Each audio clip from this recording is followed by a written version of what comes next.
Solange, Dr. Ledru's Story of the Reign of Terror, by Alexandre Dumas. Leaving l'Abbaye, I walked straight across the Place Turenne to the Rue Tournon, where I had lodgings, when I heard a woman scream for help. It could not be an assault to commit robbery, for it was hardly 10 o'clock in the evening. I ran to the corner of the place whence the sounds proceeded, and by the light of the moon, just then breaking through the clouds, I beheld a woman in the midst of a patrol of sans-culottes.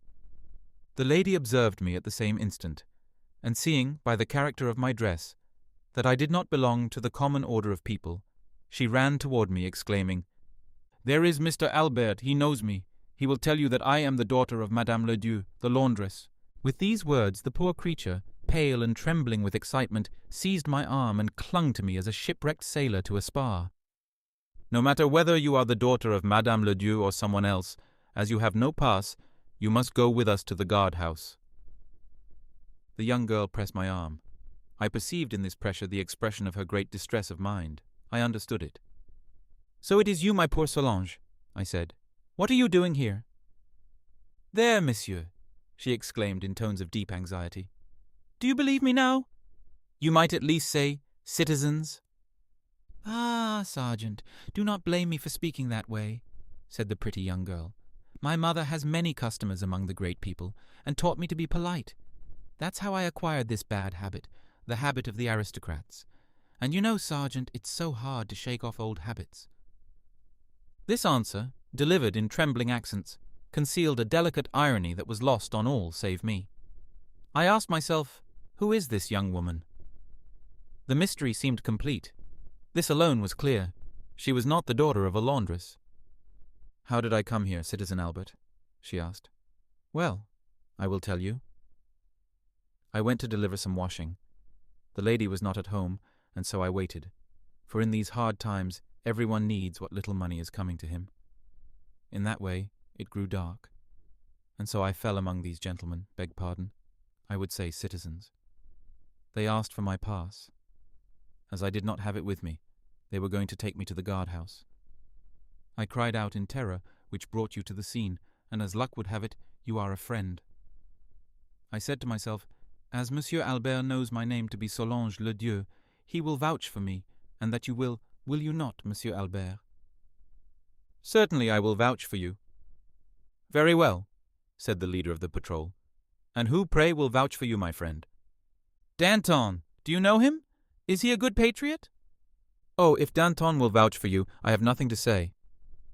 "Well, there is a session of the Cordeliers today. Let us go there." "Good," said the leader.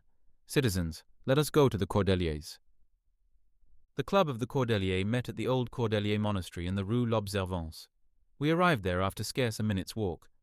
At the door I tore a page from my notebook, wrote a few words upon it with a lead pencil, gave it to the sergeant, and requested him to hand it to Danton, while I waited outside with the men. The sergeant entered the clubhouse and returned with Danton. "What?" said he to me. "They have arrested you, my friend. You, the friend of Camille's. You, one of the most loyal Republicans?" "Citizens," he continued, addressing the sergeant, "I vouch for him. Is that sufficient?" "You vouch for him. Do you also vouch for her?" asked the stubborn sergeant. "For her? To whom do you refer?" "This girl." "For everything. For everybody who may be in his company. Does that satisfy you?" "Yes," said the man. "Especially since I have had the privilege of seeing you." With a cheer for Danton, the patrol marched away. I was about to thank Danton, when his name was called repeatedly within. "Pardon me, my friend," he said. "You hear? There is my hand. I must leave you, the left. I gave my right to the sergeant. Who knows, the good patriot may have scrofula." "I'm coming!" he exclaimed, addressing those within in his mighty voice with which he could pacify or arouse the masses. He hastened into the house. I remained standing at the door, alone with my unknown. "And now, my lady," I said, "whither would you have me escort you? I am at your disposal." "Why, to Madame Ledru," she said with a laugh. "I told you she was my mother." "And where does Madame Ledru reside?" "Rue Ferou, 24. "Then let us proceed to Rue Ferou, 24. On the way, neither of us spoke a word. But by the light of the moon, Enthroned in serene glory in the sky, I was able to observe her at my leisure. She was a charming girl of 20 or 22, brunette with large blue eyes, more expressive of intelligence than melancholy, a finely chiseled nose, mocking lips, teeth of pearl, hands like a queen's, and feet like a child's. And all these, in spite of her costume of a laundress, betokened an aristocratic air that had aroused the sergeant's suspicions not without justice. Arrived at the door of the house, we looked at each other a moment in silence. "Well, my dear Monsieur Albert, what do you wish?" my fair unknown asked with a smile. "I was about to say, my dear Mademoiselle Solange, that it was hardly worth while to meet if we are to part so soon." "Oh, I beg 10,000 pardons. I find it was well worth the while, for if I had not met you, I should have been dragged to the guard-house, and there it would have been discovered that I am not the daughter of Madame Ledru. In fact, it would have developed that I am an aristocrat, and in all likelihood they would have cut off my head." "You admit, then, that you are an aristocrat?" "I admit nothing. At least you might tell me your name." "Solange." "I know very well that this name, which I gave you on the inspiration of the moment, is not your right name." "No matter. I like it, and I am going to keep it, at least for you." "Why should you keep it for me, if we are not to meet again?" "I did not say that. I only said that if we should meet again, it will not be necessary for you to know my name any more than that I should know yours. To me you will be known as Albert, and to you I shall always be Solange." "So be it then, but I say, Solange," I began. "I am listening, Albert," she replied. "You are an aristocrat, that you admit. If I did not admit it, you would surmise it, and so my admission would be divested of half its merit." "And you were pursued because you were suspected of being an aristocrat?" "I fear so." "And you are hiding to escape persecution?" "In the Rue Ferou, number 24, with Madame Ledru, whose husband was my father's coachman. You see, I have no secret from you." "And your father?" "I shall make no concealment, my dear Albert, of anything that relates to me. But my father's secrets are not my own. My father is in hiding, hoping to make his escape. That is all I can tell you." "And what are you going to do?" "Go with my father, if that be possible. If not, allow him to depart without me, until the opportunity offers itself to me to join him." "Were you coming from your father, when the guard arrested you tonight?" "Yes." "Listen, dearest Solange. I am all attention." "You observed all that took place tonight?" "Yes. I saw that you had powerful influence. I regret my power is not very great. However, I have friends. I made the acquaintance of one of them, and you know he is not one of the least powerful men of the times. Do you intend to enlist his influence to enable my father to escape?" "No, I reserve him for you." "But my father?" "I have other ways of helping your father." "Other ways?" exclaimed Solange, seizing my hands and studying me with an anxious expression. "If I serve your father, will you then sometimes think kindly of me?" "Oh, I shall all my life hold you in grateful remembrance." She uttered these words with an enchanting expression of devotion. Then she looked at me beseechingly and said, "But will that satisfy you?" "Yes," I said. "Ah, I was not mistaken. You are kind, generous. I thank you for my father and myself. Even if you should fail, I shall be grateful for what you have already done." "When shall we meet again, Solange?" "When do you think it necessary to see me again?" "Tomorrow, when I hope to have good news for you." "Well then, tomorrow." "Where?" "Here." "Here in the street?" "Well, mon Dieu," she exclaimed, "you see, it is the safest place. For 30 minutes, while we have been talking here, not a soul has passed. Why may I not go to you, or you come to me?" "Because it would compromise the good people if you should come to me, and you would incur serious risk if I should go to you." "Oh, I would give you the pass of one of my relatives." "And send your relative to the guillotine if I should be accidentally arrested." "True." "I will bring you a pass made out in the name of Solange." "Charming! You observe Solange is my real name. And the hour?"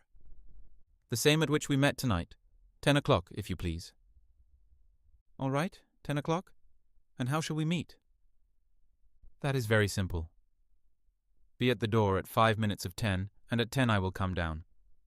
Then at 10 tomorrow, dear Solange. Tomorrow at 10, dear Albert. I wanted to kiss her hand. She offered me her brow. The next day I was in the street at 9:30. At 9:45, Solange opened the door. We were both ahead of time.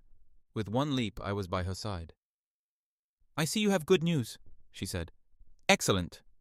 First, here is a pass for you. First, my father." She repelled my hand. "Your father is saved, if he wishes." "Wishes, you say?" "What is required of him? He must trust me. That is assured." "Have you seen him?" "Yes." "You have discussed the situation with him?" "It was unavoidable. Heaven will help us." "Did you tell your father all?" "I told him you had saved my life yesterday, and that you would perhaps save his tomorrow." "Tomorrow?" "Yes, quite right. Tomorrow I shall save his life if it is his will." "How?" "What? Speak, speak. If that were possible, how fortunately all things have come to pass." "However," I began hesitatingly. "Well?" "It will be impossible for you to accompany him." "I told you I was resolute." "I am quite confident, however, that I shall be able later to procure a passport for you." "First tell me about my father. My own distress is less important." "Well, I told you I had friends, did I not?" "Yes." "Today I sought out one of them." "Proceed." "A man whose name is familiar to you, whose name is a guarantee of courage and honor." "And this man is?" "Marceau." "General Marceau?" "Yes." "True, he will keep a promise." "Well, he has promised." "Mon Dieu, how happy you make me." "What has he promised?" "Tell me all." "He has promised to help us." "In what manner?" "In a very simple manner. Kleber has just had him promoted to the command of the Western Army. He departs tomorrow night." "Tomorrow night?" "We shall have no time to make the smallest preparation." "There are no preparations to make." "I do not understand." "He will take your father with him." "My father?" "Yes, as his secretary.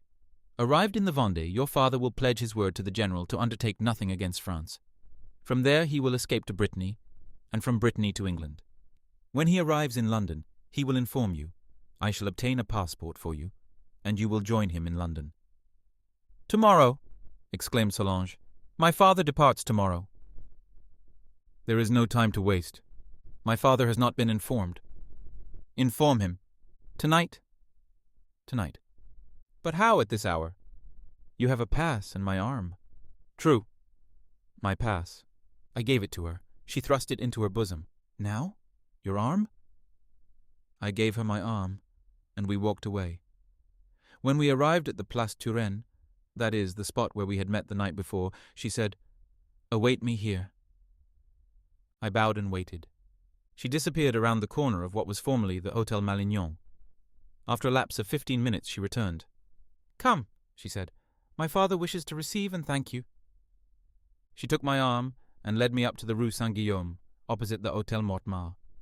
Arrived here, she took a bunch of keys from her pocket, opened a small concealed door, took me by the hand, conducted me up 2 flights of steps, and knocked in a peculiar manner. A man of 48 or 50 years opened the door. He was dressed as a working man, and appeared to be a bookbinder. But at the first utterance that burst from his lips, the evidence of the seigneur was unmistakable. "Monsieur," he said, "Providence has sent you to us. I regard you an emissary of fate. Is it true that you can save me, or, what is more, that you wish to save me?" I admitted him completely to my confidence. I informed him that Marceau would take him as his secretary, and would exact no promise other than that he would not take up arms against France. "I cheerfully promise it now, and will repeat it to him." "I thank you in his name as well as in my own. But when does Marceau depart?" "Tomorrow." "Shall I go to him tonight?" "Whenever you please. He expects you." Father and daughter looked at each other. "I think it would be wise to go this very night," said Solange. "I am ready. But if I should be arrested, seeing that I have no permit." "Here is mine." "But you?" "Oh, I am known." "Where does Marceau reside?" "Rue de l'Université, 40, with his sister." Mademoiselle de Gravière-Marceau? Will you accompany me? I shall follow you at a distance, to accompany Mademoiselle home when you are gone. How will Marceau know that I am the man of whom you spoke to him? You will hand him this tricolored cockade. That is the sign of identification. And how shall I reward my liberator? By allowing him to save your daughter also. Very well. He put on his hat and extinguished the lights, and we descended by the gleam of the moon which penetrated the stair windows. At the foot of the steps, he took his daughter's arm, and by way of the Rue des Saints-Pères, we reached Rue de l'Université. I followed them at a distance of 10 paces. We arrived at number 40 without having met anyone. I rejoined them there. That is a good omen, I said. Do you wish me to go up with you? No, do not compromise yourself any further. Await my daughter here. I bowed. And now, once more, thanks and farewell, he said, giving me his hand. Language has no words to express my gratitude. I pray that heaven may some day grant me the opportunity of giving fuller expression to my feelings. I answered him with a pressure of the hand. He entered the house. Solange followed him, but she too pressed my hand before she entered. In 10 minutes the door was reopened. Well, I asked. Your friend, she said, is worthy of his name. He is as kind and considerate as yourself. He knows that it will contribute to my happiness to remain with my father until the moment of departure. His sister has ordered a bed placed in her room. Tomorrow at 3 o'clock my father will be out of danger. Tomorrow evening at 10 I shall expect you in the Rue Férou, if the gratitude of a daughter who owes her father's life to you is worth the trouble. Oh, be sure I shall come. Did your father charge you with any message for me? He thanks you for your pass, which he returns to you, and begs you to join him as soon as possible. Whenever it may be your desire to go, I said, with a strange sensation at my heart. At least I must know where I am to join him, she said. Ah, you are not yet rid of me. I seized her hand and pressed it against my heart, but she offered me her brow, as on the previous evening, and said, Until tomorrow. I kissed her on the brow, but now I no longer strained her hand against my breast, but her heaving bosom, her throbbing heart. I went home in a state of delirious ecstasy such as I had never experienced. Was it the consciousness of a generous action, or was it love for this adorable creature? I know not whether I slept or woke. I only know that all the harmonies of nature were singing within me, that the night seemed endless, and the day eternal. I know that though I wished to speed the time, I did not wish to lose a moment of the days still to come. The next day I was in the Rue Férou at 9 o'clock. At 9:30 Solange made her appearance. She approached me and threw her arms around my neck. "Saved!" she said. "My father is saved. And this I owe you. Oh, how I love you." 2 weeks later, Solange received a letter announcing her father's safe arrival in England. The next day I brought her a passport. When Solange received it, she burst into tears. "You do not love me!" she exclaimed. "I love you better than my life," I replied, "but I pledged your father my word, and I must keep it." "Then I will break mine," she said. "Yes, Albert. If you have the heart to let me go, I have not the courage to leave you." Alas, she remained. 3 months had passed since that night on which we talked of her escape, and in all that time not a word of parting had passed her lips. Solange had taken lodgings in the Rue Turenne. I had rented them in her name. I knew no other, while she always addressed me as Albert. I had found her a place as teacher in a young ladies' seminary, solely to withdraw her from the espionage of the revolutionary police, which had become more scrutinizing than ever. Sundays we passed together in the small dwelling, from the bedroom of which we could see the spot where we had first met. We exchanged letters daily, she writing to me under the name of Solange, and I to her under that of Albert. Those 3 months were the happiest of my life. In the meantime I was making some interesting experiments suggested by one of the guillotiniers. I had obtained permission to make certain scientific tests with the bodies and heads of those who perished on the scaffold. Sad to say, available subjects were not wanting. Not a day passed, but 30 or 40 persons were guillotined, and blood flowed so copiously on the Place de la Révolution that it became necessary to dig a trench 3 feet deep around the scaffolding. This trench was covered with deals. One of them loosened under the feet of an 8-year-old lad, who fell into the abominable pit and was drowned. For self-evident reasons, I said nothing to Solange of the studies that occupied my attention during the day. In the beginning, my occupation had inspired me with pity and loathing, but as time wore on, I said, "These studies are for the good of humanity," for I hoped to convince the lawmakers of the wisdom of abolishing capital punishment. The cemetery of Clamart had been assigned to me, and all the heads and trunks of the victims of the executioner had been placed at my disposal. A small chapel in one corner of the cemetery had been converted into a kind of laboratory for my benefit. You know, when the queens were driven from the palaces, God was banished from the churches. Every day at 6, the horrible procession filed in. The bodies were heaped together in a wagon, the heads in a sack. I chose some bodies and heads in a haphazard fashion, while the remainder were thrown into a common grave. In the midst of this occupation with the dead, my love for Solange increased from day to day, while the poor child reciprocated my affection with the whole power of her pure soul. Often I had thought of making her my wife. Often we had mutually pictured to ourselves the happiness of such a union. But in order to become my wife, it would be necessary for Solange to reveal her name, and this name, which was that of an emigrant, an aristocrat, meant death. Her father had repeatedly urged her by letter to hasten her departure, but she had informed him of our engagement. She had requested his consent, and he had given it, so that all had gone well to this extent. The trial and execution of the Queen, Marie Antoinette, had plunged me, too, into deepest sadness. Solange was all tears, and we could not rid ourselves of a strange feeling of despondency, a presentiment of approaching danger, that compressed our hearts. In vain I tried to whisper courage to Solange. Weeping, she reclined in my arms, and I could not comfort her, because my own words lacked the ring of confidence. We passed the night together as usual, but the night was even more depressing than the day. I recall now that a dog, locked up in a room below us, howled till 2 o'clock in the morning.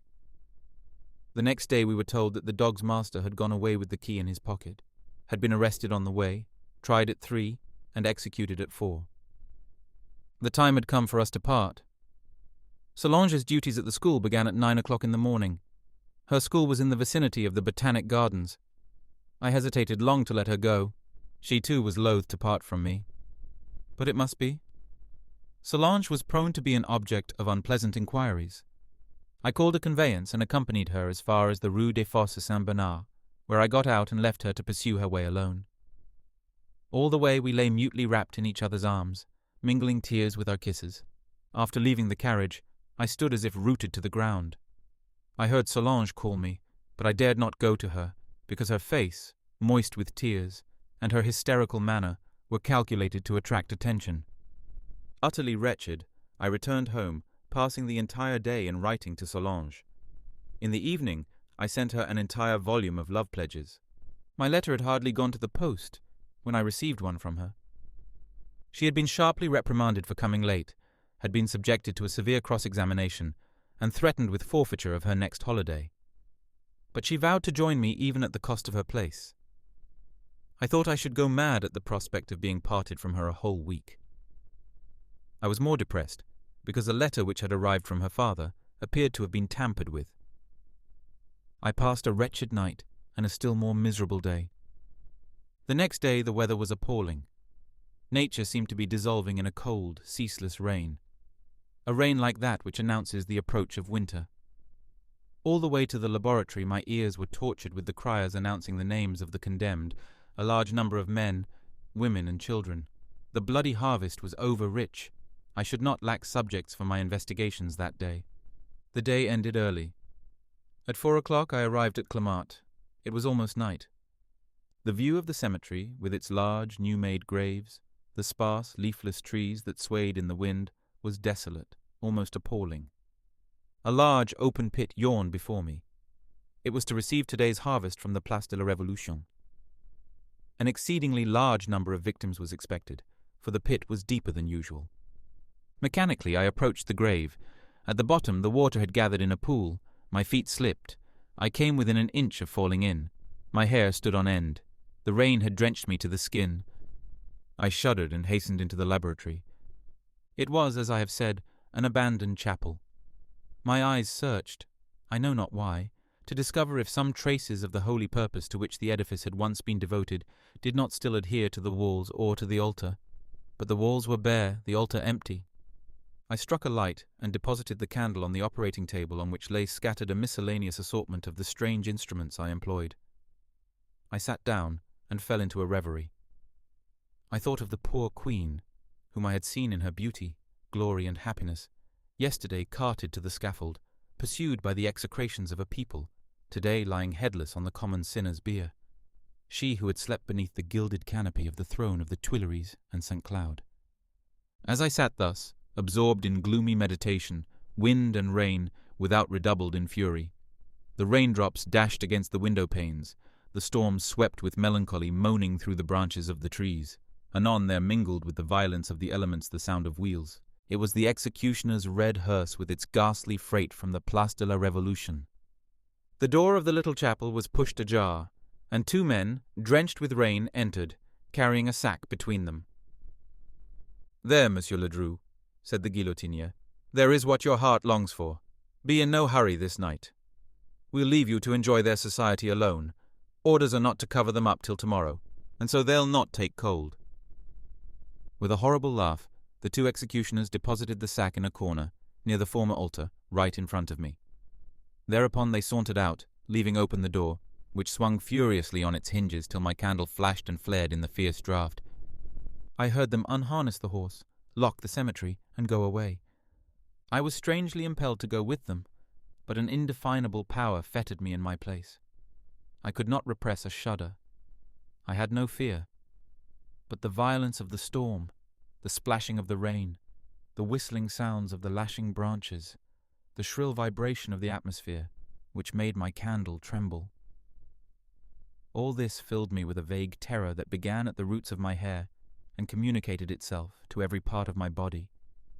Suddenly, I fancied I heard a voice at once soft and plaintive, a voice within the chapel, pronouncing the name of Albert. I was startled. Albert! But one person in all the world addressed me by that name. Slowly I directed my weeping eyes around the chapel, which, though small, was not completely lighted by the feeble rays of the candle, leaving the nooks and angles in darkness, and my look remained fixed on the blood-soaked sack near the altar with its hideous contents. At this moment the same voice repeated the same name, only it sounded fainter and more plaintive. "Albert!" I bolted out of my chair, frozen with horror. The voice seemed to proceed from the sack. I touched myself to make sure that I was awake.